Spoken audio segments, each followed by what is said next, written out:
మహాభారత రామాయణాలు లాంటి ఇతిహాసాల్లో కూడా లేవు. మరి ఎక్కడి నుంచి వచ్చింది? హూ రోట్ కన్నప్ప కథ. మొత్తం 63 మంది నయనరాస్ ఉన్నారు. వీళ్ళు ఎవరు అంటే తమిళ హిందూ లిటరేచర్ లో మెన్షన్ చేసి చెప్పిన 63 మంది గొప్ప శివభక్తులు.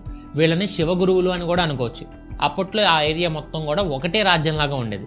సో ఆంధ్ర తమిళ అని కన్ఫ్యూజ్ అవ్వకండి. జరిగింది తెలుగు నాడులో అయినా కూడా అది అప్పుడున్న తమిళనాడు కథల్లో ఫేమస్ అయింది. ఈ నయనర్లు అందరూ కూడా గొప్ప శివభక్తులను మెన్షన్ చేస్తారు. సో ఈ నయనరాస్ గురించి ఫస్ట్ టైం చెప్పింది తిరునవలూరులో 7th సెంచరీ అండ్ ఆ టైంలో పుట్టిన చుంతరమూర్తి ఆర్ సుందరర్ అని పిలువబడే పోయిట్ సెయింట్. తిరుతొండ తొగై అనే పోయంలో ఒక 11 వర్సెస్ లో ఈ నయనరాస్ 63 మంది నేమ్స్ లో కొన్ని వాటిని మెన్షన్ చేశారు. కానీ అందులో ఆయన వాళ్ళ గురించి ఎక్కడ ఫుల్ డీటెయిల్స్ గానీ వాళ్ళ స్టోరీస్ గానీ లేవు. దాని తర్వాత సంబందార్, అప్పార్ అండ్ సుందర్ ఈ ముగ్గురు ఈ నయనరాస్ గురించి కొన్ని వాల్యూమ్స్ రాశారు.